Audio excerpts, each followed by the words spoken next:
এই ব্যাপারে স্বরাষ্ট্র উপদেষ্টাকেও আমরা দেখেছি আসলে যত গর্জে তত বর্ষে না, এরকম একটা পজিশনে আছে। উনি অনেক তর্জন গর্জন করছে, কিন্তু আসলে কাজের ব্যাপারে ঠনঠন কিছুই হচ্ছে না।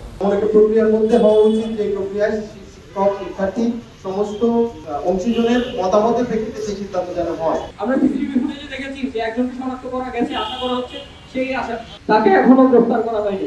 আমি এটুকু চাই সংস্কার হতে হতে আরো অনেক শিল্পী সব শিল্পকর্ম পুড়ে না যাক। আমি এটুকু চাই সংস্কার হতে বেশি দেরি না হয়ে যাক, যে আমরা সবাই এই আগুনে পুড়ে যাই।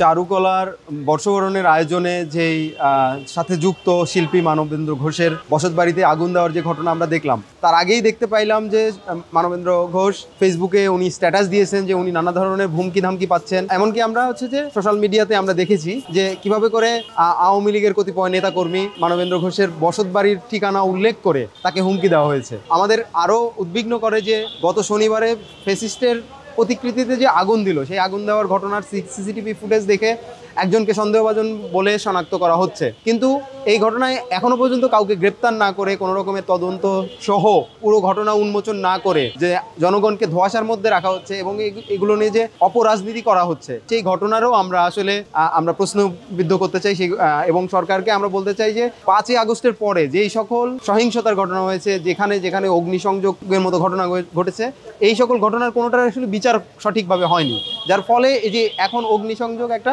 সহজ এবং স্বাভাবিক ব্যাপার হয়ে উঠছে। প্রাণ সসের মাখামাখি টেস্ট নুডলসকে করে তোলে আরো ইয়ামি আরো জোস। প্রাণ সসের এইবার মঙ্গল শোভাযাত্রা যার আসলে নাম পরিবর্তনে আমরা বিরোধিতা করেছি, আমাদেরকে বিরোধী অংশ হিসেবে দেখা হচ্ছে, কিন্তু কারো বাড়িতে হামলা আগুন এগুলোকে আমরা অ্যাপ্রিসিয়েট করি না। তার ব্যাপারে যেটা ঘটেছে, উনি বাঘের স্ট্রাকচারটা বানিয়েছেন, কিন্তু বলা হয়েছে, সরানো হয়েছে যে উনি ফ্যাসিস্ট শেখ হাসিনার যে প্রতিকৃতি সেটা বানিয়েছে, সেটা শিল্পী। যদি উনি সেটা শিল্পী হয়েও থাকে, তারপরেও তার বাড়িতে আগুন দেওয়া এটা খুবই ভয়াবহ একটা অন্যায়, এবং এটা যারা করেছে তারা এটা সাহস পেয়েছে আসলে এই বিগত সময়ে। তারা তো বাংলাদেশে যে বিচারহীনতা সংস্কৃতি, সেটা কিন্তু আমাদের এই ইন্টারিম গভর্নমেন্টের সময়ও একই আছে। আমরা খুব বেশি বিচার আচার ভালোভাবে হচ্ছে দেখছি না।